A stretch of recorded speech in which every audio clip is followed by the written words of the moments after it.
They say there was once a man on the barren plantation named Jonas Hale, quiet, learned, and far too proud for the world he was born into. The mistress, Evangeline Barron, watched him from her parlor window, not as a servant, but as something she wanted and couldn't own. When he turned from her touch, her pride curdled into poison. By sundown, her screams echoed through the halls, and her husband's pistol was in his hand. They dragged Jonas into the woods, calling it justice. But the rain came down, and something changed. The hunted became the judge. By dawn, the master and his wife were dead, and Jonas was gone, swallowed by the swamps like a ghost set free. Some say he fled north. Others say he still walks the rivers at night, carrying the weight of two graves and one truth too dangerous to speak aloud. He didn't want her power. He wanted his freedom.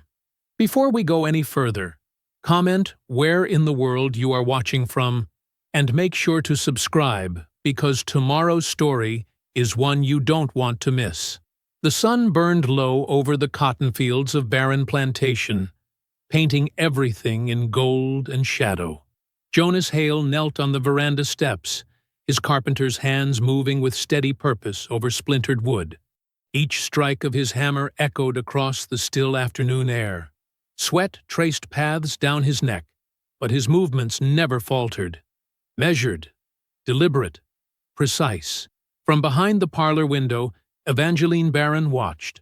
Her pale fingers traced idle patterns on the glass, her eyes never leaving the broad shoulders of the man outside.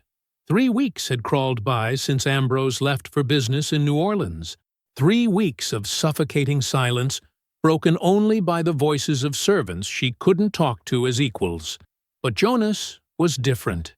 He stood straighter than the others, spoke less, but when he did, his words carried weight.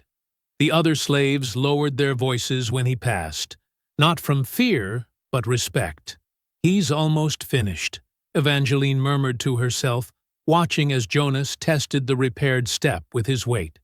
Even from a distance she could see the careful inspection in his eyes, the pride in work well done. She turned from the window, suddenly restless. The parlor's elegant furnishings felt like a cage. Books she'd read 3 times. Needlework that couldn't hold her interest. A piano that echoed too loudly in an empty house. Her loneliness had teeth. When Lila entered with the evening tea, Evangeline gestured for the young maid to stay. "Tell me about him," she said, stirring sugar into her cup. Lila's hands stilled on the tray. "Ma'am? Jonas Hale, the carpenter." Evangeline kept her voice casual, though her eyes were sharp. "He doesn't talk much." "No, ma'am." Lila's gaze stayed fixed on the floor. At 17, she'd already mastered the art of disappearing while standing in plain sight. "He keeps to himself." "Is he married? Does he have—" Evangeline paused, searching for the right words. "Friends among the quarters?" Lila hesitated. "He reads, ma'am." Evangeline's teacup froze halfway to her lips. "Reads? Who taught him?" "A traveling preacher, they say. Before your husband bought him." Lila's voice grew softer. "The others go to him sometimes, when they need a letter read or written." Evangeline set down her cup with a sharp click. "That's dangerous foolishness." "Yes, ma'am." "Does my husband know?" "No, ma'am." Now Lila's eyes flickered up, just for a moment. "Most don't." Evangeline dismissed the girl with a wave, but her mind kept turning over this new information like a strange coin. A slave who could read. A man with knowledge he shouldn't possess, yet carried himself with quiet dignity rather than fear. The thought kindled something warm in her chest. That night, she dreamed of hands calloused from work touching her skin. Morning broke hot and sticky across the plantation. Jonas gathered his tools from the shed, mentally planning the day's work. The east fence needed mending, and Overseer Wilson wanted new shelving in the storehouse. If he worked quickly, he might have time to help old Moses with his leaking roof before sundown. "Good morning, Jonas." He straightened at the sound of her voice. Evangeline Barron stood in the doorway of the tool shed, her blue dress impossibly crisp despite the heat. Jonas set down his toolbox and lowered his eyes. "Morning, ma'am." She stepped closer, the scent of lavender water trailing her. "I wanted to thank you for the steps. My husband will be pleased when he returns. Just doing my work, ma'am." Evangeline moved around the small shed, running her fingers along the neat rows of tools hanging on the wall. "You take good care of things. Everything in its place." Jonas remained still, aware of the dangerous current running beneath her casual words. He'd seen this before. Boredom turning into curiosity. Curiosity into something hungrier. Something that could get a man killed. "Your workmanship is exceptional," she continued, stopping directly in front of him. "Ambrose says you're worth 3 ordinary field hands." "Mr. Barron is generous, ma'am." She laughed, the sound like crystal breaking. "Ambrose is many things. Generous isn't one of them." Jonas said nothing. The silence stretched between them, taut as a wire. Evangeline stepped closer still. He could see the fine lines around her eyes now, the hint of desperation beneath her practiced smile. "You have remarkable hands," she said, her voice dropping low. She reached out, brushing at invisible dust on his sleeve. "Strong, but so careful with delicate things." Jonas stepped back, a slight movement, but unmistakable. He kept his face neutral, his voice respectful. "Ma'am, I best get back to my work. Overseer Wilson's expecting me at the storehouse." Something flashed in her eyes, hurt, then anger, then a cold mask sliding into place. She withdrew her hand as if burned. "Of course," she said. "Don't let me keep you from your duties." Jonas gathered his tools and left, feeling her eyes boring into his back. The weight of her attention followed him across the yard, heavy as chains. As dusk settled over the plantation, Jonas walked toward the slave quarters. The day's labor had been good, honest work that left his muscles pleasantly tired. But unease followed him like a shadow. He had felt her watching him all day, from windows and doorways, her gaze a tangible thing on his skin. From the veranda, Evangeline tracked his movement across the grounds. Her fingers gripped the railing, knuckles white against the painted wood. The sting of his rejection burned fresh hours later. "You'll look my way yet?" she whispered bitterly to herself, the words dissolving into the gathering darkness. Morning light streamed through the lace curtains of the barren house, painting delicate patterns across polished floors. In the kitchen, Lila set down a basket of fresh linens as Cook handed her a small bell. "Mistress wants you to fetch Jonas," Cook said, wiping her hands on her apron. "Says her sewing chair wobbles something fierce." Lila frowned. "Master Barron still away?" Cook nodded, her eyes serious. 3 weeks now. Longer than he said. She leaned closer. "The mistress is getting that look. Restless, like a cat with no mouse to chase." The household staff exchanged glances. Everyone felt it, the tension building in Evangeline's absence of purpose. Without her husband to focus her attention, she found new targets for her boredom. Lila found Jonas repairing a broken wagon wheel behind the stables. His hands moved steadily, fitting the spokes with careful precision. "Mistress wants you," she said quietly. "Sewing chair needs fixing." Jonas looked up, his expression carefully blank. "I'll be there shortly." In her private sitting room, Lila added, her voice dropping lower, "I'll be there too, bringing fresh water." Jonas nodded, understanding her unspoken message. Never be alone with the mistress. It was one of the unwritten rules that kept you alive on a plantation. The house felt unnaturally quiet as Jonas climbed the back stairs, toolbox in hand. Even the birds seemed to hold their breath. At the door to Evangeline's sitting room, he knocked softly. "Come in," her voice called. Evangeline sat by the window, sunlight streaming over her shoulders. A book lay open in her lap. The room smelled of lavender and beeswax.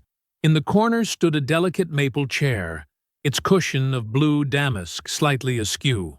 "The right front leg," she said, gesturing to the chair without looking up from her book. It wobbles when I sit. Jonas set his toolbox down and knelt beside the chair. His fingers found the loose joint immediately. A simple fix. The dowel had pulled away from the seat frame. The door opened quietly as Lila entered with a pitcher of water. She moved to the small table by the window, her presence a silent reassurance. "What are you reading, ma'am?" Jonas asked, keeping his voice respectful while he worked. Conversation was safer than silence. Evangeline looked up, surprised. Her lips curved into a pleased smile. "Milton, Paradise Lost. Have you heard of it?" "Yes, ma'am." Jonas kept his eyes on his work. "About man's first disobedience." The book closed with a snap. "You've read Milton?" "No, ma'am, but I've read passages from the Bible. The story of Adam and Eve." Evangeline stood, moving closer. "Who taught you to read, Jonas?"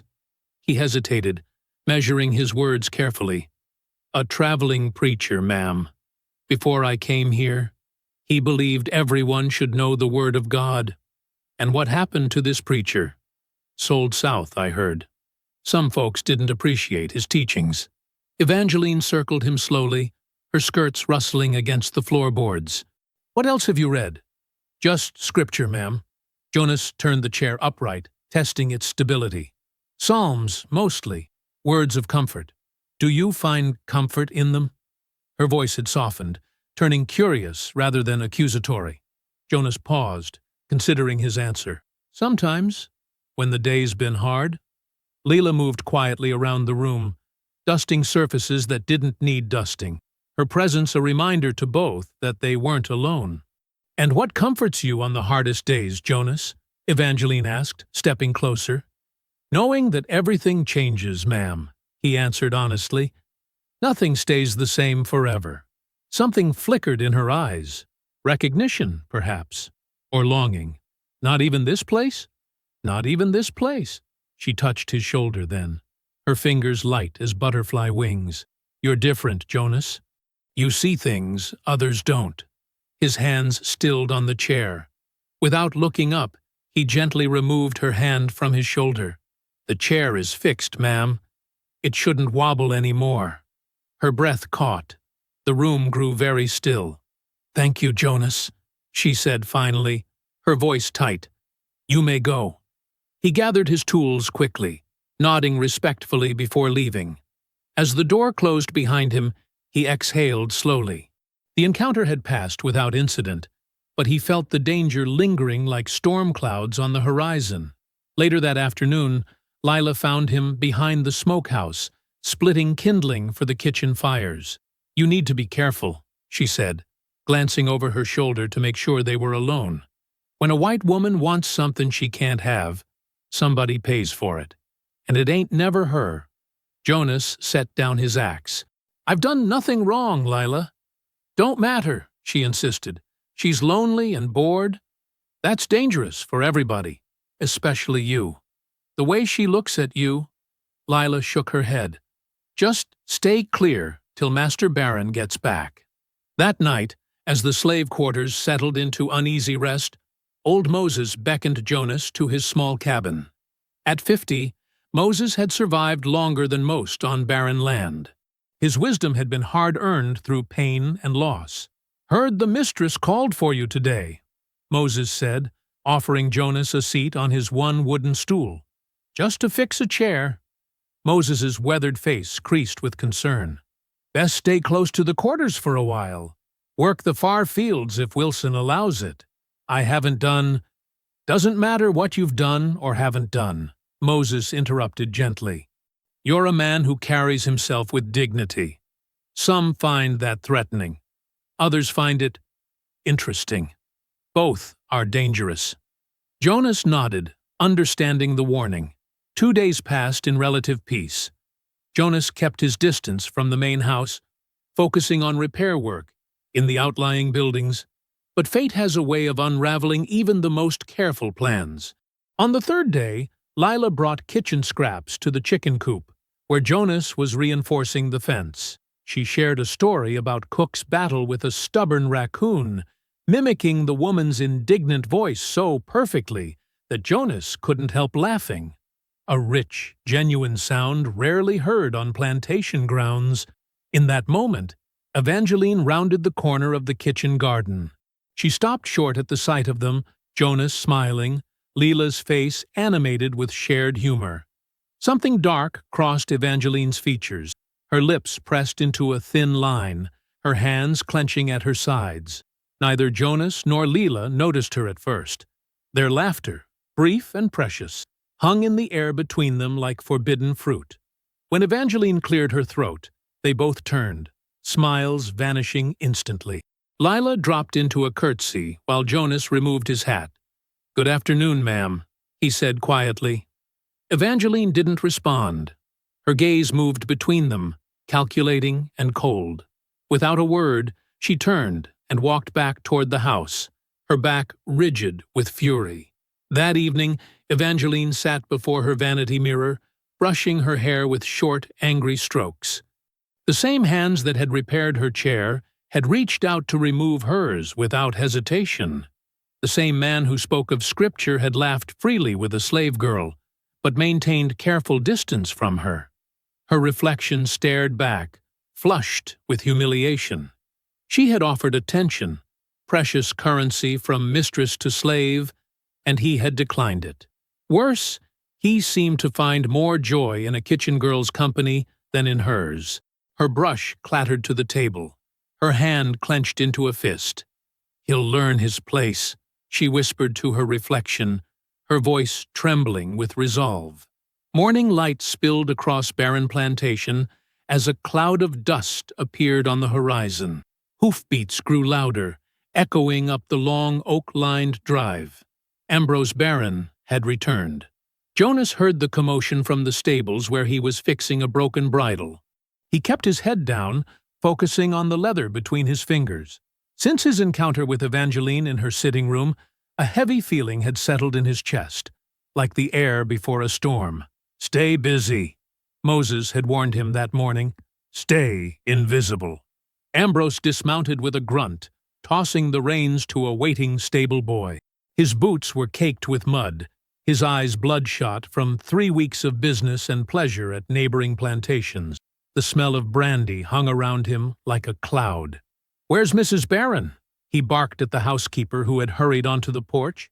"In the parlor, sir. Shall I tell her you've—" "I'll find her myself." He stomped up the stairs, tracking dirt across the freshly swept porch. From his position near the stables, Jonas could see Evangeline emerge onto the veranda. She wore a pale blue dress, her hair arranged in careful curls. Her smile seemed fixed, like a mask that might slip at any moment. "Ambrose, you've returned." Her voice carried across the yard, bright but hollow.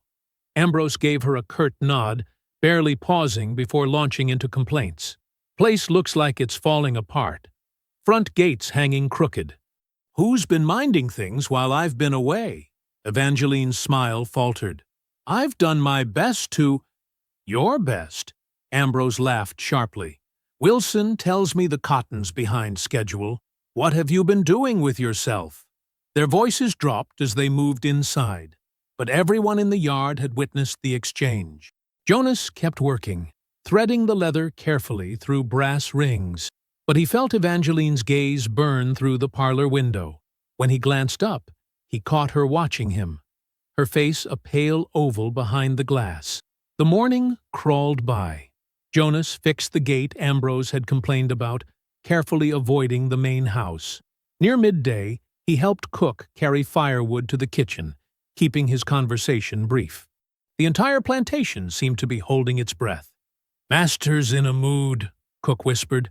"Been yelling at mistress all morning about the accounts." Jonas nodded. "I'll finish up at the smokehouse, then head to the north field." But he never made it to the north field.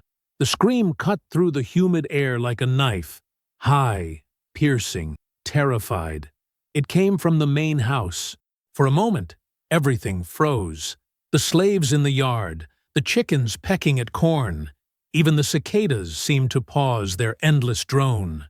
Then chaos erupted. Doors slammed, voices shouted, heavy footsteps thundered across the veranda. Jonas set down his tools, uncertain whether to approach or retreat. Before he could decide, Lila burst from the kitchen door, her face ashen. "Run!" she gasped. "Jonas, run!" But it was too late. Wilson, the overseer, rounded the corner with 2 field hands. Their faces were grim. "There he is!" Wilson pointed. "Grab him!" Jonas raised his hands. "What's happening?" They seized him without answering, gripping his arms so tightly his fingers went numb. They dragged him toward the house, past the shocked faces of the other slaves. Old Moses watched from the edge of the quarters, his eyes filled with a terrible knowledge. In the front parlor, Evangeline sat trembling on a settee, surrounded by the housekeeper and Ambrose. Her hair hung loose around her shoulders. Her dress, the pale blue one she'd worn that morning, was torn at the collar. Red scratches marked her neck and wrists.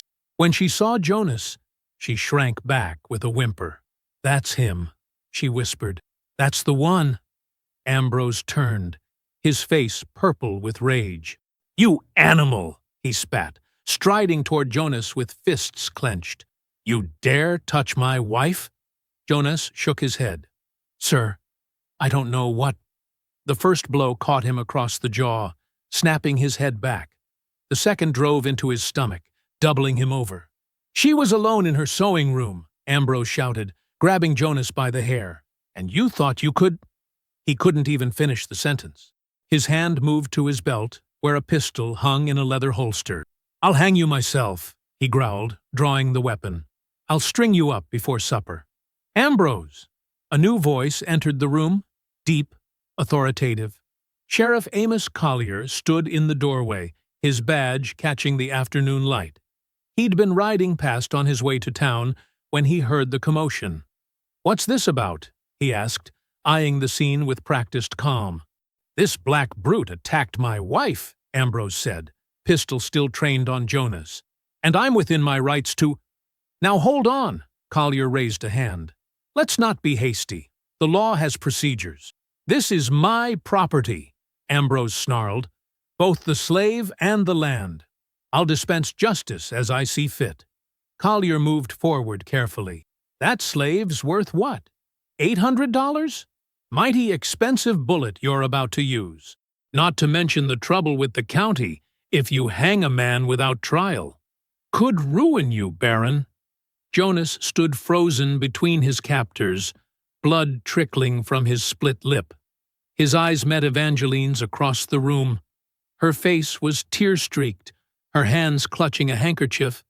But behind the fear, something else flickered in her gaze, something calculating. "He never—" Jonas began. Wilson's fist slammed into his kidney, cutting off his words. "Lock him in the storehouse," Collier ordered, taking control of the situation. "We'll sort this out properly in the morning. I'll bring the magistrate." Ambrose wavered, pistol still raised. "Think, man," Collier said quietly. "You want the whole county talking about your wife's distress? Better to handle this quietly, legally." Finally, Ambrose lowered the weapon. "Take him," he growled to Wilson. "Chain him good. If he moves in the night, shoot him." They dragged Jonas outside, his mind reeling.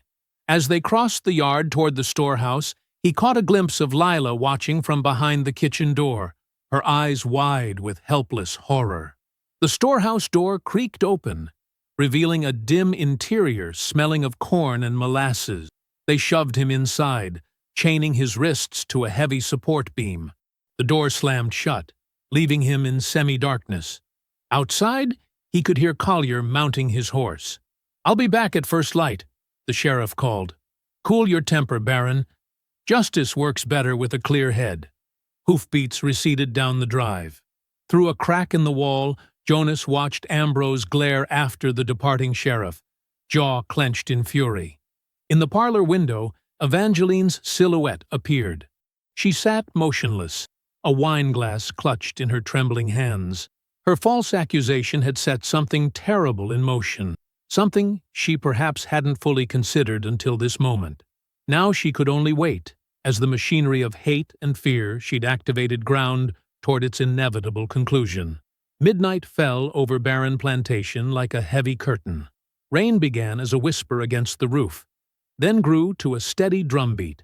The main house stood dark except for one window, Ambrose's study, where a lamp burned behind drawn curtains.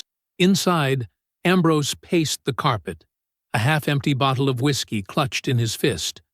Each flash of lightning through the windows cast his face in stark relief.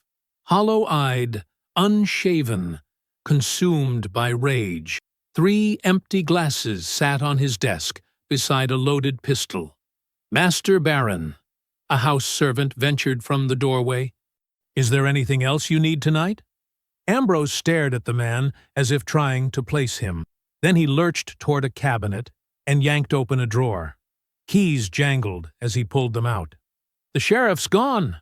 Time to handle my own justice," he slurred, shoving the pistol into his belt. "Sir?" The servant's eyes widened with alarm. "Don't look at me like that." Ambrose's voice hardened. "A man defends what's his. Always has. Always will." From the shadows of the hallway, Evangeline appeared. She'd changed into a dark dress, her hair pulled back severely. Her face was pale but composed. "I'm coming with you," she announced. Ambrose turned. "This isn't women's business." "He attacked me." Her voice quivered with practiced fear. "I need to see the devil's eyes before he dies." For a moment, husband and wife regarded each other. 2 hunters sharing a secret understanding. Then Ambrose nodded.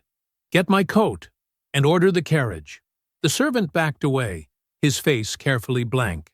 As soon as he was out of sight, he hurried toward the kitchen where Lila was washing the last of the dinner plates. "They're going for Jonas," he whispered. "Both of them. Master's drunk and armed." Lila's hands froze in the soapy water. "What can we do?" "Nothing. They'd shoot us too."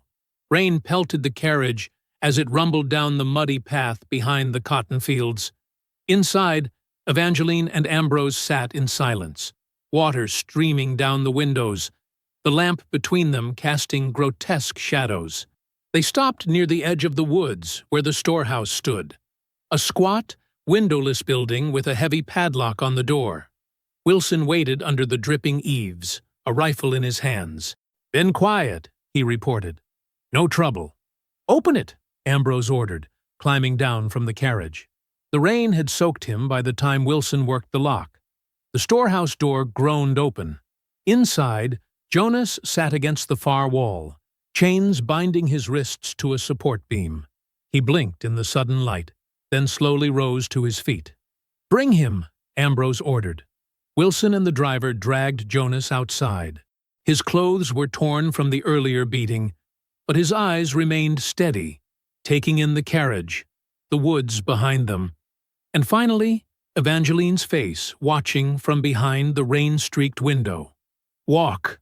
Ambrose shoved the pistol against Jonas's ribs, pushing him toward the tree line. They moved deeper into the woods, away from any witnesses. The ground grew softer underfoot as they approached the edge of the swamp that bordered the plantation's eastern boundary. Rain filtered through the cypress branches, turning the forest floor to mud. Evangeline followed, holding her skirts above the muck, a small lantern in her other hand casting eerie light across the twisted tree roots. When they reached a small clearing, Ambrose kicked the back of Jonas's knees, forcing him to the ground. "Untie his hands," he ordered Wilson. "I want to see him beg proper." Wilson hesitated. "Sir, he's powerful strong." "Do it!" Ambrose roared, raising the pistol. "I'll shoot him if he moves wrong." The chains fell away. Jonas slowly brought his hands forward, flexing his fingers. His eyes never left Ambrose's face. "Last chance to beg," Ambrose taunted, aiming the pistol at Jonas's chest. "Tell my wife you're sorry. Tell her you're nothing but an animal who forgot his place." Lightning flashed overhead, illuminating the scene in stark white. Jonas on his knees, Ambrose standing over him, Evangeline watching from the edge of the clearing, her face a pale oval in the darkness. "I never touched your wife," Jonas said quietly. "God knows it." Ambrose's face contorted. God! You dare speak of God? He stepped closer, pressing the pistol barrel against Jonas's forehead. Your God can't help you now. A shot cracked through the night, echoing across the swamp. But in that split second, as Ambrose's fingers squeezed the trigger, his boot slipped in the mud. The bullet whistled past Jonas's ear. Before anyone could move, Jonas lunged forward, grabbing Ambrose's wrist with both hands. They struggled in the mud, twisting and grappling for control of the weapon. Wilson raised his rifle, but couldn't get a clear shot in the darkness and rain. Evangeline screamed, the lantern swinging wildly in her hand. The gun fired again, a flash of orange in the darkness. Ambrose made a strange gurgling sound. His grip on the pistol went slack. He collapsed backward into the mud, blood blooming across his shirt front. "Ambrose!" Evangeline shrieked, dropping the lantern. The flame sputtered but stayed lit, casting long shadows across the clearing. In 3 quick steps, she reached the fallen pistol and snatched it up. Her hands trembled as she pointed it at Jonas, who stood frozen, staring at Ambrose's body. "You killed him," she whispered, her voice barely audible above the rain. "You animal! You devil!" she fired. The bullet tore through the flesh of Jonas's shoulder, spinning him halfway around. Pain exploded through his body, but adrenaline kept him upright. She aimed again, finger tightening on the trigger. Without thinking, Jonas lunged forward. His hand closed around the pistol's barrel, twisting it away. With his other hand, he struck out blindly, the heavy metal butt of the weapon connecting with the side of Evangeline's head. She stumbled backward. Her foot caught on a tree root. She fell, her head striking a jutting rock with a sickening crack. Her body went still, rain washing across her pale face, her eyes open but seeing nothing. "No," Jonas whispered, horror washing through him. No, no, no. Wilson had disappeared, fled at the first gunshot, likely running for help. Soon the whole plantation would be awake, armed, hunting. Blood poured from Jonas's shoulder, mingling with the rain. He staggered backward, away from the bodies, away from the light. The swamp opened behind him, dark and forbidding, but offering the only chance of escape. He plunged into the undergrowth, each step taking him deeper into the tangled wilderness. Cypress knees rose from black water like grasping fingers. Vines whipped his face. Behind him, voices shouted. Lanterns bobbed in the distance. Lightning split the sky, illuminating his desperate flight for one brief moment before darkness swallowed him again. Back at the main house, Lila stood on the back porch, watching the empty carriage roll up the drive. The horses were spooked, tossing their heads against the reins. No driver guided them. No passengers rode inside. Rain soaked through her thin dress as she stared at that empty carriage. She didn't need to ask what had happened. Whatever it was, Jonas would be blamed. They would hunt him down like an animal. She turned and slipped back inside, her mind racing. If he had escaped, he would need help, and she might be the only one willing to give it. The gray light of dawn crept across the fields of barren Plantation. A young field hand named Daniel stumbled upon deep wheel tracks cutting into the woods behind the cotton fields. Rain had turned the earth to mud, preserving every detail of the carriage's path. Daniel hesitated, knowing that following those tracks might lead to trouble. But curiosity pushed him forward, one cautious step after another, until he reached the place where the tracks ended. The carriage sat empty, door hanging open. No sign of the horses that had pulled it home in the night. Daniel's heart pounded as he noticed broken branches leading deeper into the woods. "Hello?" he called, his voice small in the morning stillness. No answer came. By noon, the plantation buzzed like a disturbed beehive. Search parties had found Ambrose and Evangeline Barron lying dead in the mud near the edge of the swamp. The sheriff's wagon thundered up the drive, kicking up dust. Sheriff Collier's face was red with fury as he stormed into the main house. "I told him to wait," he bellowed at no one in particular. "I told Barron to let the law handle it." Inside the study, Collier paced back and forth, rubbing his face. "This is bad business. Very bad." The overseer, Crenshaw, stood in the corner, his lean face tight with anger. "It was that carpenter, Jonas. Must have broken free somehow." "Where's the boy now?" Collier demanded. "Gone. Tracks lead into the swamp." Crenshaw spat on the floor. "But he can't hide forever." Word spread like wildfire across the county. By midday, a crowd gathered at the plantation. Neighboring farmers, merchants from town, even the minister. All of them white. All of them afraid of what it meant when a slave killed his master and mistress. "We need to send a message," said one planter, his face grave. "Can't let this stand." Sheriff Collier nodded grimly. "I'm forming a posse, and I'm posting a bounty. $500 for Jonas Hale, dead or alive." A murmur ran through the crowd. $500 was more than most of them earned in a year. "That's too much for just a runaway," someone whispered. "This ain't just a runaway," Collier replied. "This is murder." And Barron was an important man. Crenshaw stepped forward. "I'll lead the search. I know these woods better than anyone." Deep in the swamp, Jonas huddled beneath the twisted roots of a cypress tree, his body racked with fever and pain. The bullet wound in his shoulder throbbed, hot and angry. Rain had stopped sometime in the night, but water dripped constantly from the trees, soaking him to the bone. He'd tried to clean the wound with muddy water, knowing it wasn't enough. Blood had dried on his shirt, stiff and black. Hunger gnawed at him. Since fleeing the night before, he'd eaten nothing but a handful of blackberries and some roots he recognized as safe. His parched throat burned with thirst, though he'd drunk from puddles when desperation overcame caution. As darkness fell again, Jonas heard something moving through the underbrush.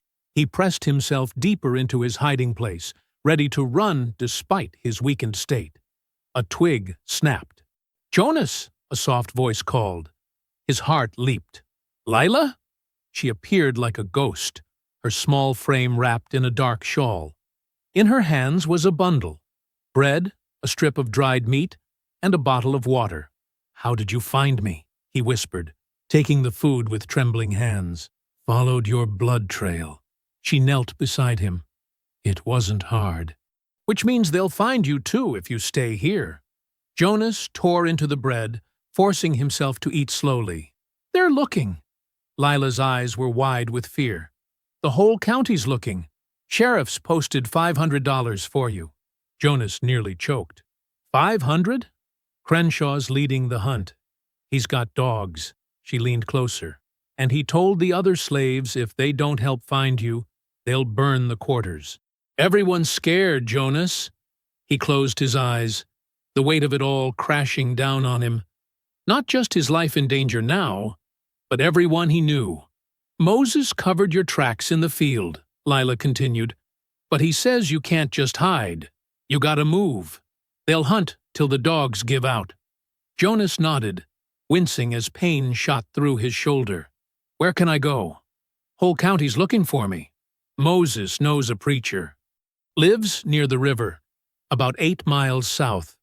Lila's voice dropped even lower. "He helps runaways escape through New Orleans, gets them on boats heading north or out to sea." Hope flickered in Jonas's chest for the first time since he'd fled. "How do I find him?" "Follow the North Star till you hit the river, then head south along the bank. Look for a cabin with a blue door." "That's what Moses said." Jonas finished the last of the meat, feeling strength returning to his limbs. "Thank you, Lila. You shouldn't have risked it." She shook her head. "Had to. What happened that night? Did you really?" "It was an accident," Jonas said quietly. "Ambrose was going to kill me. We struggled for the gun. After he fell, she shot me." He touched his wounded shoulder. "I just wanted to get the gun away from her." "I didn't mean for her to fall." Lila nodded, believing him without question. I have to get back before they notice I'm gone. I'll try to bring more food tomorrow night. Be careful, Jonas warned. Don't get caught helping me. After she disappeared into the darkness, Jonas leaned back against the tree trunk. 8 miles to the river. It seemed impossible in his condition, but staying meant certain death, for him and maybe others. As the moon rose, casting silver light through the trees, Jonas heard the baying of hounds in the distance. The hunt had begun. The next evening, Moses slipped away from the quarters and found Jonas's hiding place. The old man's face was grim as he pressed a small knife into Jonas's hand. "They're getting closer," he warned. "Search the north edge of the swamp today. Tomorrow, they'll come this way." Jonas's fever had broken, but the wound still pained him. "I need to leave tonight." "At dawn," Moses corrected. "Nights when they expect you to move. Dawns when the dogs are tired and the men are sleeping." Jonas nodded, trusting the older man's wisdom. "Lila told me about the preacher by the river." "Good woman, that Lila." Moses sat beside him. "She risking everything to help you." "I know." Guilt twisted in Jonas's gut. "I never meant for any of this." Moses was quiet for a long moment. Then he said, "Some things bigger than what we mean or don't mean. You killed what was killing us all along." "What do you mean?" "That man," Moses said simply. "His kind. The way they own us like we ain't human. You stood up. Now, you gotta make it mean something." Before leaving, Moses gripped Jonas's hand tightly. "You reach that river, you keep going. Don't look back for none of us. Your freedom is everybody's hope now." Jonas watched the old man disappear into the swamp, his words echoing. That night, he prepared himself. He cleaned his wound again, drank all the water Lila had brought, and wrapped the remaining bread in a piece of cloth. As the first pale light of dawn filtered through the trees, Jonas rose unsteadily to his feet. The North Star had faded, but he remembered its position. The river lay that way, and with it, his only chance of survival. Gray shadows stretched across the swamp as the first hint of dawn touched the eastern sky. A blanket of mist hung low over the cypress trees, turning the world into a ghostly landscape of half-seen shapes and whispered sounds. Jonas Hale eased himself from his hiding place, wincing as his wounded shoulder protested the movement. Every twig snap felt like thunder in the morning stillness. Every breath seemed too loud. He paused, listening for the baying of hounds or men's voices. Nothing but the gentle drip of water and distant bird calls greeted him. From the shadows of a nearby cluster of bushes, a small figure emerged. Lila stood watching him, her thin frame wrapped in a shawl, tears glistening on her cheeks in the pale light. "I brought what food I could," she whispered, pressing a small bundle into his hands. "It ain't much." Jonas took it gratefully. "You shouldn't have come. It's too dangerous. Had to see you off proper." Her voice trembled. "They questioned everybody yesterday. Moses lied for you, said he saw you heading north. They believe him 'cause he's old, and they think he's scared of them." Jonas nodded, tucking the food into his pocket. "Tell him thank you. And you—" "Just go," she interrupted, wiping her tears with the back of her hand. "Go before the light gets too strong." He squeezed her hand once, then turned and slipped away into the mist, moving as silently as his weakened body allowed. Behind him, Leela stood motionless, a dark silhouette against the lightening sky. When he glanced back one last time, she had vanished like a dream. The swamp welcomed Jonas with its damp embrace. He waded through water that sometimes reached his knees, sometimes his waist, careful to stay in the deeper channels where dogs couldn't track his scent. Cypress knees jutted from the murky water like bony fingers, and thick curtains of Spanish moss hung from branches overhead, offering some cover from searching eyes. By midday, the mist had burned away, replaced by humid heat that pressed down on him like a wet blanket. Jonas's stomach growled fiercely. He rationed the food Lila had brought, A half loaf of cornbread and 2 boiled eggs, taking small bites only when dizziness threatened to overcome him. When he heard voices echoing across the water, Jonas slid beneath the surface, using a hollow reed to breathe while hunters passed nearby. The voices faded. He continued on, leaving bits of torn cloth tied to branches pointing north, false trails to confuse the dogs and men who hunted him. As he moved through the swamp, memories of Evangeline Barron invaded his thoughts.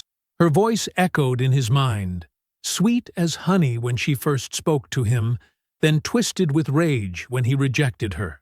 He remembered her face in that final moment, shock and fury as she realized a slave had dared to defend himself against her. "You'll hang for this," she had hissed as she grabbed for the pistol. Now she was dead, and the price for his life was $500. Night fell, bringing little relief from the heat but offering better cover to move. Jonas found shelter beneath the massive roots of an ancient cypress, curling his body into the hollow space. His shoulder throbbed with infection, hot to the touch despite his efforts to clean it with swamp water. Guilt pressed down on him heavier than exhaustion. He had killed 2 people. Self-defense or not, the weight of their deaths hung around his neck like a stone. In the darkness, Jonas whispered a prayer. "Lord, if I'm already damned, let me die runnin'." His voice was barely audible above the night sounds of the swamp. "Don't let me be taken back in chains." Sleep came in fitful bursts, interrupted by the calls of night birds and the splash of creatures moving through the water. Each sound jerked him awake, heart pounding, certain that hunters had found him. Morning brought more careful travel, staying to the deepest parts of the swamp where the water sometimes reached his chest. Jonas moved slower now, his strength fading as infection burned through his body. He hadn't eaten since the previous day, saving his last bit of cornbread for when he could no longer stand the hunger. That evening, he froze at the sound of approaching voices. Torches flickered through the trees, casting long shadows across the water. Jonas pressed himself against the trunk of a cypress, hardly daring to breathe as the search party passed within arm's reach of his hiding place. A hound sniffed at the water's edge, whining softly. Jonas felt his nose tickle with the threat of a sneeze from the moldy cypress bark. He pinched his nose hard, eyes watering with the effort to stay silent. A gunshot cracked through the air somewhere to the north. The men with torches turned, shouting to each other. "Over there! Someone spotted him!" They splashed away, the dog barking eagerly as they followed the false lead. Jonas slumped against the tree, trembling with relief and fever. Later that night, moving by moonlight, he spotted a familiar small figure wading carefully through the swamp. Lila approached his hiding place as if guided by instinct. "They're everywhere," she whispered, passing him a small bundle of food. "Search parties coming from all directions." Jonas devoured a piece of smoked fish she offered. "How far to the river?" "Less than a day's walk for a healthy man," she said, eyeing his feverish face worriedly. "But the ferry crossing is guarded. Sheriff's got men watching day and night." "Then how?" "The guard changes in 2 days' time," Lila interrupted. "There's a moment, maybe half an hour, when nobody's watching. That's when you cross." Jonas nodded, trying to calculate if he had the strength to last 2 more days. "Where should we meet?" "There's a lightning-struck cypress near where the creek joins the river. I'll find you there at sunset."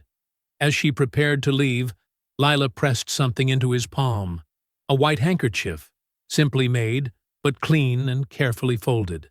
"So you don't forget who believed you," she murmured. Jonas clutched it tightly, unable to speak past the lump in his throat. He watched her slim figure slip away into the reeds, vanishing as quietly as she had appeared.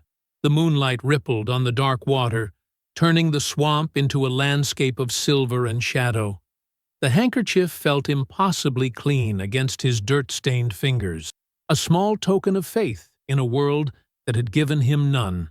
The rain fell in heavy sheets, turning the swamp path into slick mud that sucked at Jonas's feet with each step.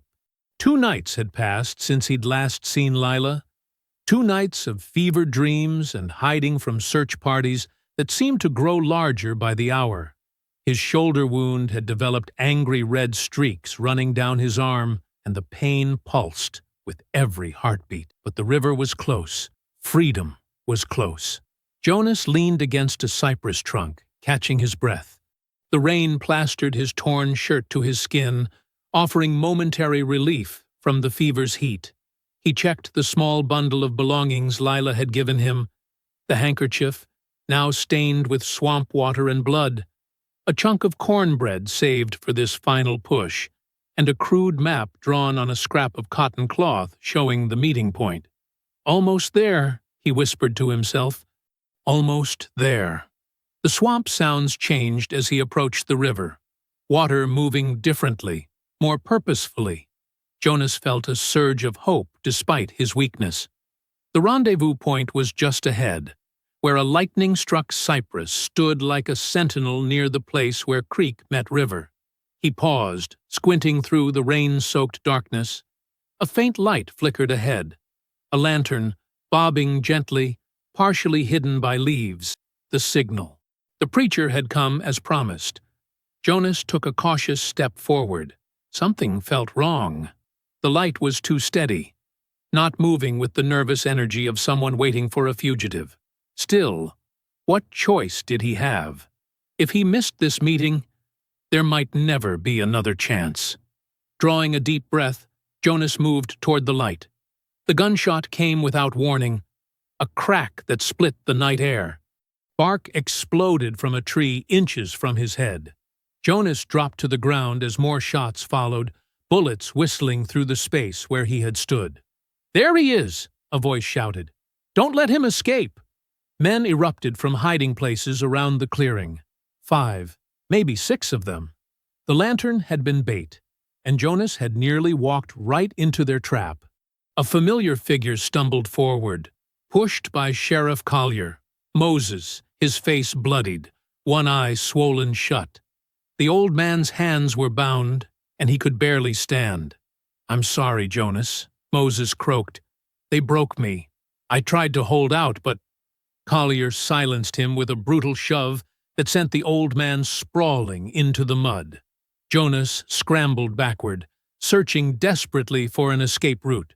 But men circled from all sides, closing in slowly, savoring the moment.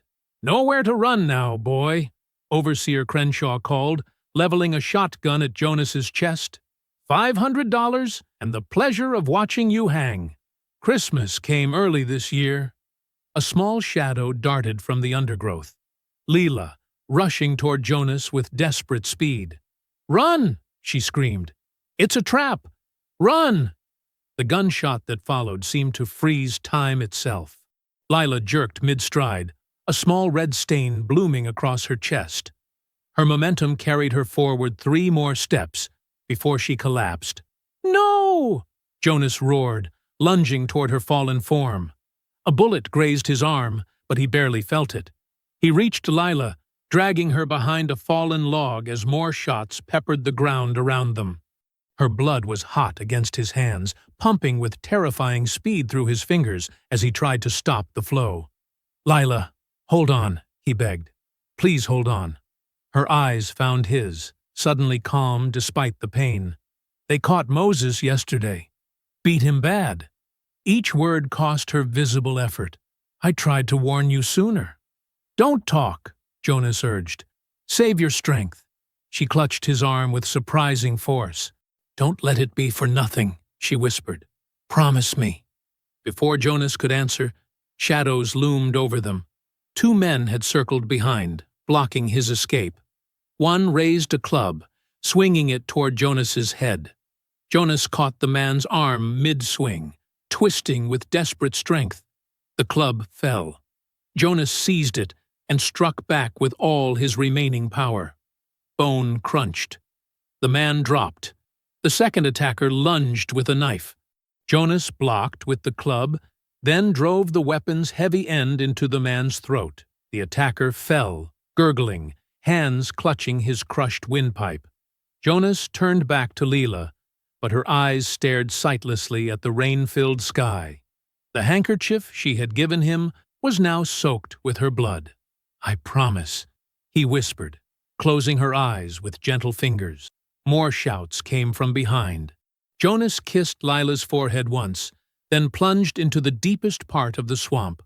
Bullets splashed around him as he dove beneath the black water, surfacing only when his lungs screamed for air.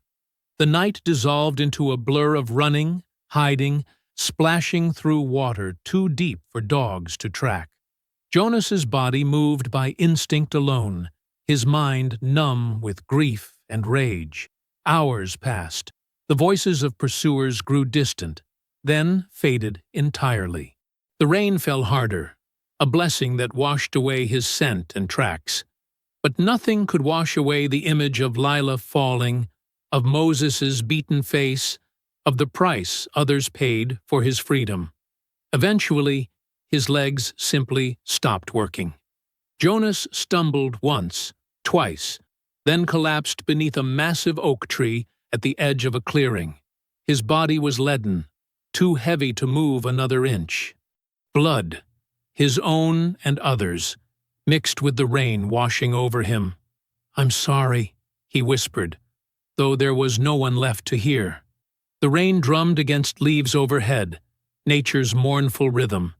His lower body sank slowly into the rising water at the base of the tree, but Jonas lacked the strength to pull himself higher.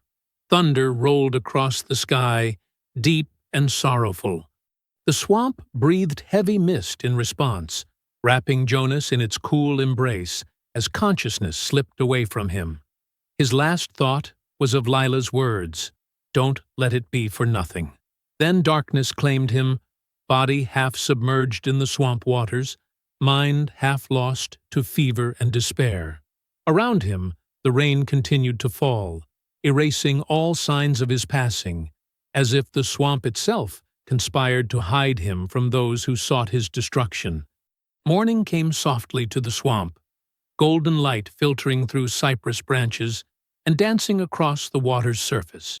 Jonas stirred, his body aching, mind foggy with fever dreams. Instead of cold mud beneath him, he felt a rough pallet of woven reeds. Instead of rain, a patched roof sheltered him from the elements. He tried to sit up, but fell back with a groan. His shoulder wound had been cleaned and wrapped in strips of cloth.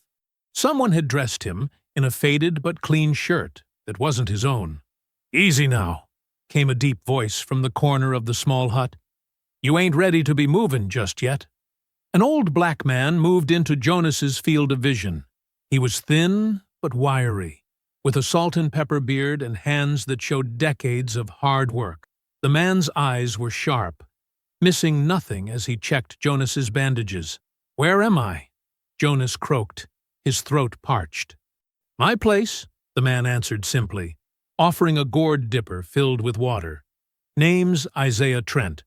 Found you half drowned by the reeds 2 nights back. Thought you was dead till you started coughin'." Jonas drank gratefully, then asked, "Why'd you help me? You know who I am?" Isaiah nodded slowly. "I know they say you killed your master and his wife. I know there's a price on your head that'd make most men rich." He shrugged. "But I also know how the world works, and I know when a man's running for his life, there's usually good reason." The old man moved to a small fire pit where a pot bubbled with a rich-smelling stew. He ladled some into a wooden bowl and brought it to Jonas.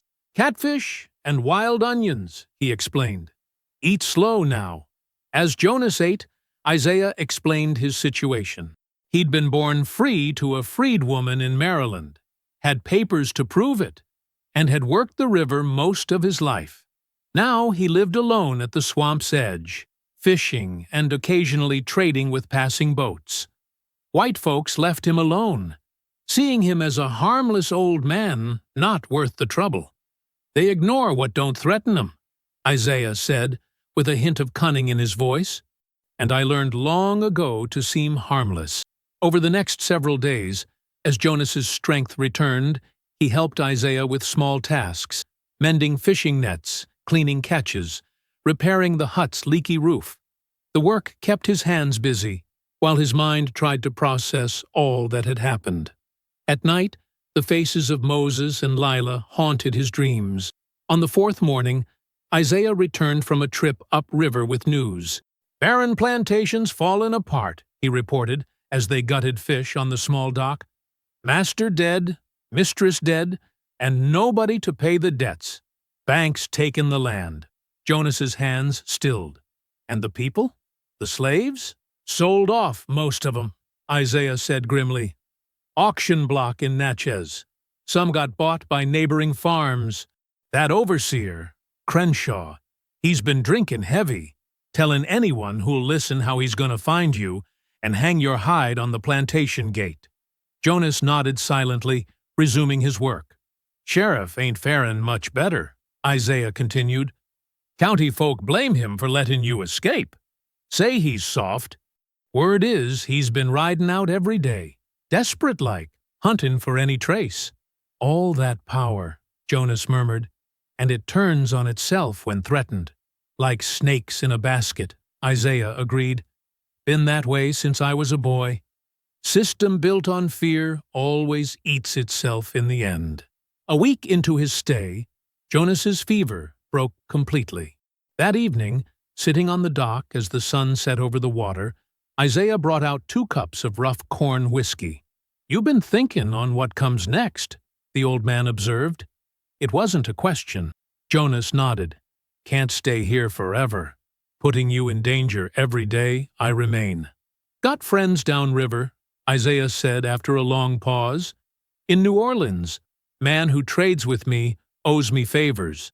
Has a boat that runs the coast to Florida sometimes. No questions asked about who goes aboard." Hope flickered in Jonas's chest for the first time in weeks. "You'd do that? Help me get that far?" Isaiah looked at him steadily. "Been watching you heal up. Been listening to you talk in your sleep, too. Calling out names. Lila. Moses." He sipped his whiskey. "Seems to me you carrying their hopes now." The old man leaned forward. "Freedom ain't given, boy. It's what you decide to live for. Those people died believing in your chance. That makes their sacrifice mean something." Tears pricked at Jonas's eyes. He looked away, unable to speak. "We'll leave in 3 days," Isaiah decided. "When the moon is new, darker night for travel." As twilight settled over the swamp, Jonas sat alone on the dock, legs dangling over the dark water. From his pocket, he pulled Lila's handkerchief, now stiff with dried blood. He traced the simple pattern she had stitched in one corner. Her mark, her memory. In the distance, dogs barked. Hunting dogs, their voices carrying across the water. Hunters returning to their homes after a day's search, empty-handed once again. They were still looking for him, still determined to make an example, but they were searching in all the wrong places, guided by fear rather than understanding. Jonas tucked the handkerchief back into his pocket and watched as the first stars appeared overhead. For the first time since fleeing the plantation, he allowed himself to imagine a future, uncertain and dangerous, but his own to shape. Whatever came next, he would face it, carrying the memory of those who had believed in him when he had lost faith in himself. The water lapped gently at the dock posts beneath him, whispering like a promise of movement, of change, of possibility. The world was still dark when Jonas felt a hand on his shoulder, shaking him urgently. "Wake up, boy," Isaiah whispered. "They've found us." Jonas bolted upright, instantly alert. "How?" "Someone saw smoke from our fire yesterday. Trader who passed by must have talked in town." Isaiah's voice was low and tense. "Dogs are already in the swamp. Can't be more than half an hour behind." Jonas pulled on his boots and grabbed the small bundle of provisions they'd prepared for their journey. His heart hammered in his chest, but his hands were steady. The past weeks had taught him how to live with fear as a constant companion. "Which way?" he asked. Isaiah pointed west, deeper into the swamp. Water gets higher that way. Might lose the dogs. They slipped out of the fishing hut and into the pre-dawn darkness. The air hung heavy with mist, shrouding the cypress trees in ghostly white. Every sound seemed magnified. The splash of their footsteps, the croak of frogs, the distant baying of hounds cutting through the stillness. They moved swiftly through water that rose to their knees, following a twisting path only Isaiah knew. Behind them, the dogs' voices grew louder, more excited. The posse was gaining ground. "We won't outrun them," Jonas realized aloud, as they paused to catch their breath behind a massive cypress trunk. "Not like this," Isaiah nodded grimly. "Dogs can track through water better than most folks think." Jonas stared into the darkness ahead, remembering the terrain. During his days recovering at Isaiah's hut, he'd explored parts of this swamp, mapping its dangers in his mind. Now, a plan formed. Dangerous, but perhaps their only chance. "I know a place," he said quietly. "Basin about half a mile west. Ground looks solid, but it's not. Quicksand and muck beneath a thin crust." Isaiah's eyes widened slightly. "You sure you can navigate it?" "I marked the safe path with bent reeds and sticks," Jonas explained. "If I can get them to follow me in," understanding dawned on the old man's face, "they'll sink." Jonas nodded once. The weight of what he was proposing settled between them. Not self-defense in the heat of the moment, but a deliberate trap. Another death on his conscience. But if he didn't act, they would surely hang him. And possibly Isaiah, too, for harboring him. "Go on to the meeting point," Jonas told him. "I'll catch up if I can." Isaiah gripped his arm. "You sure about this, son?" "No," Jonas admitted, "but I'm sure about what happens if they catch us." The old man studied him for a long moment, then nodded. "God go with you, then." Jonas watched Isaiah melt into the shadows before turning toward the sound of approaching dogs. Instead of running away, he moved toward the hunters, careful to stay just out of sight. When he was close enough to hear voices, Crenshaw's harsh commands to the hounds, Collier's authoritative bark, he deliberately snapped a branch underfoot. "There!" someone shouted. "Movement by that big cypress!" Jonas took off running, splashing loudly through shallow water, leaving a trail a child could follow. Behind him came shouts of triumph, the frantic barking of dogs unleashed, and the thunder of men crashing through the underbrush. He ran straight for the basin, a wide, flat expanse that looked deceptively solid in the growing dawn light. Only someone who knew the swamp would recognize the danger. Vegetation growing atop a deep pocket of silt and quicksand. Jonas slowed, carefully following the markers he'd left. A bent reed here, a stick positioned just so there, testing each step before committing his weight. "He's trapped now," Crenshaw's voice called out. "Got nowhere to run." Jonas glanced back to see the posse emerging from the tree line. Crenshaw led the way, rifle raised. Behind him came Sheriff Collier and 3 other men Jonas didn't recognize. They spread out in a semicircle, advancing confidently across the open ground. "You're finished, boy!" Collier shouted. "Make it easy on yourself." Jonas stood very still in the center of the basin, watching as the men stepped onto the treacherous ground. The first sign of trouble came when one of the dogs whined and pulled back, refusing to follow. Crenshaw cursed and yanked the animal forward. "Something ain't right," one of the men muttered, noticing how his boots sank slightly with each step. Crenshaw spat on the ground. "You turning yellow now?"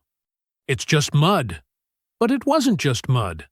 With each passing second, the men sank deeper, their movements becoming more frantic as they realized the danger. Panic spread through the group as the ground beneath them turned to liquid. "What devilry is this?" Collier shouted, now waist-deep and sinking faster. His eyes locked on Jonas, who remained standing on solid ground. "You led us here." "You chose to follow," Jonas answered calmly.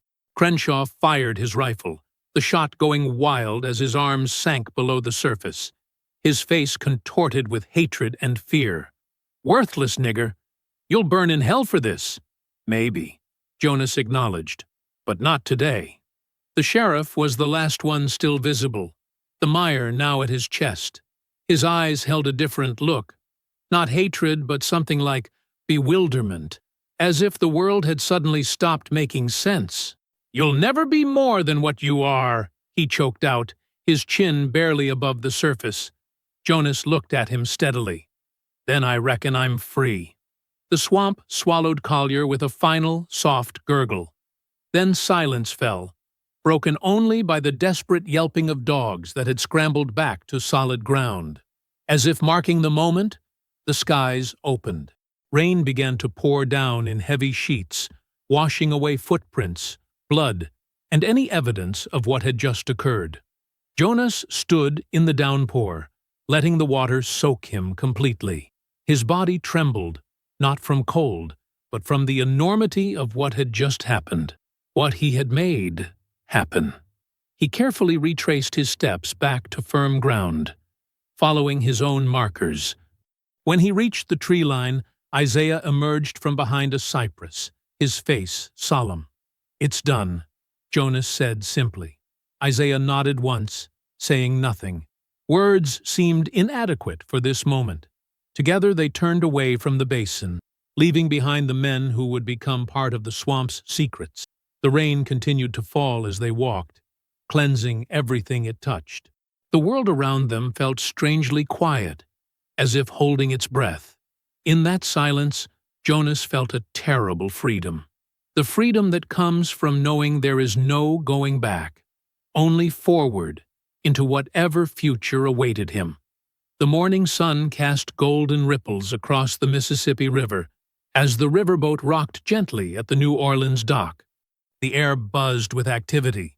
Stevedores shouting, passengers boarding, merchants hawking last-minute goods to travelers. Among them moved Jonas, now clean-shaven, and dressed in simple workman's clothes that helped him blend into the crowd. He hefted another wooden crate onto his shoulder and carried it up the gangplank. The weight felt good against his muscles. Honest work for honest pay.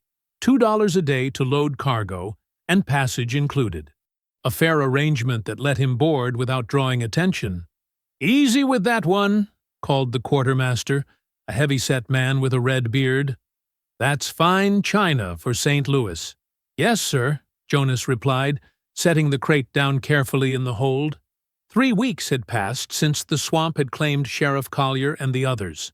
3 weeks of hiding with Isaiah, healing not just in body, but in spirit. The old fisherman had connections, people who asked no questions and provided what he needed. Papers declaring him a free man named John Harris, clothes without bloodstains, and finally, work on this northbound riverboat. "One more trip ought to do it," the quartermaster said, checking his list. Jonas nodded and returned to the dock. The morning heat was building, making sweat bead on his forehead. He wiped it away with his sleeve and paused to look around. No one was watching him with suspicion. No one knew his face or his name. For the first time since he could remember, he walked without the weight of another man's ownership pressing down on him. As he lifted the final crate, he overheard 2 well-dressed passengers talking nearby. "Did you hear about the Barron place?" one asked. "Burned to the ground last month. After the master and missus were killed?" "Can't say I'm surprised," the second man replied, lighting a cigar. Plantation was already failing. Ambrose always spent more than he made. Bank took what was left. They never caught the slave who did it, did they? The first man shook his head. "Disappeared like smoke. Some say the devil took him too." Jonas couldn't help himself. He paused as he walked past them. "No, sir," he said softly. "Justice did." The men stared at him, startled that a Negro dock worker would address them so directly. But Jonas was already moving away, the crate balanced securely on his shoulder. He felt their eyes on his back, but didn't turn around. Let them wonder. Back on the boat, he secured the last of the cargo and reported to the quartermaster, who nodded approval. "We cast off in 20 minutes, the man said. Captain wants you to help with the wood during the journey. First stop's Natchez. I'll be ready, Jonas assured him. He climbed to the upper deck where fewer passengers gathered. Finding a quiet spot near the railing, he watched as the last travelers boarded and dock workers prepared to cast off. New Orleans spread before him, a city of contradictions where freedom and bondage existed side by side, where people like him walked the streets both in chains and without them. The whistle blew, sharp and loud. Ropes were untied, orders shouted. The great paddle wheel at the stern began to turn, churning the muddy water into foam. The riverboat eased away from the dock, pointing its bow northward. As the shoreline began to recede, Jonas reached into his pocket and pulled out a small square of white cloth, Lila's handkerchief. Once pristine, it now bore rusty brown stains that would never wash away.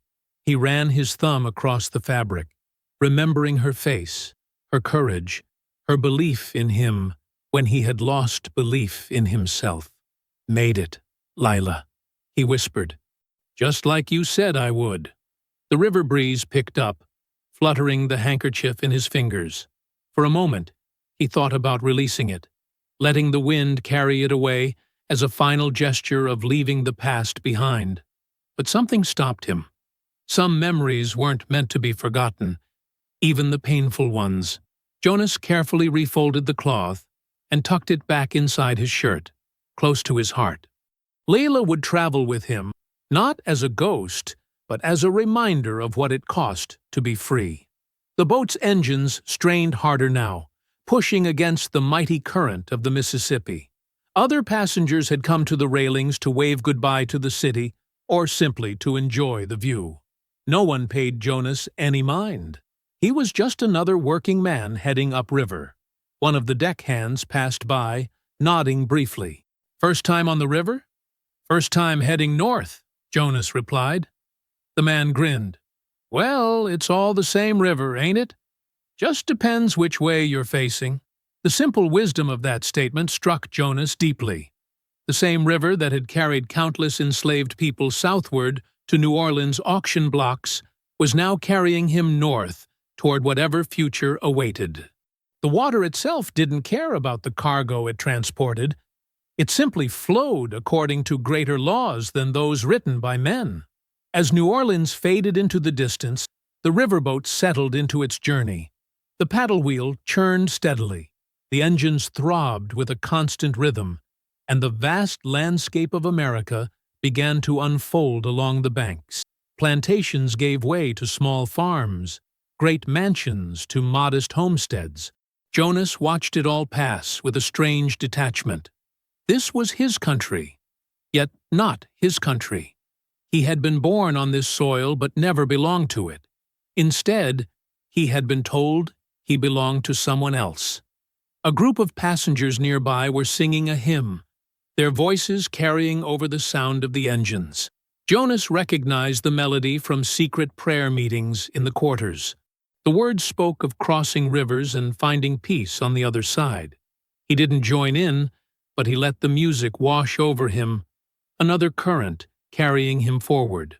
As the sun climbed higher in the sky, Jonas looked out across the vast river, its muddy waters carrying fragments of everything left behind, dirt from distant fields, leaves from trees he would never see, perhaps even the ashes of the barren plantation, all of it flowing together toward the same destination.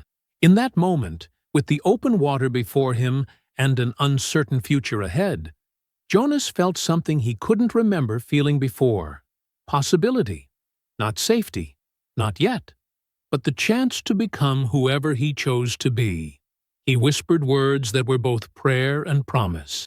"They said a man like me was property. But property don't dream. And I've been dreaming ever since that night I said no." The Mississippi glimmered in the midday sun, grave for what had been lost, promise of what might come, and freedom in the journey itself. Jonas Harris, no longer Jonas Hale, no longer anyone's property, stood straight backed at the rail, his gaze fixed on the northern horizon and the river that would carry him there. I believe stories such as this find us for a reason. If this one touches you, please subscribe. I share a new one every day. In the meantime, there are 2 stories on the screen that are even better.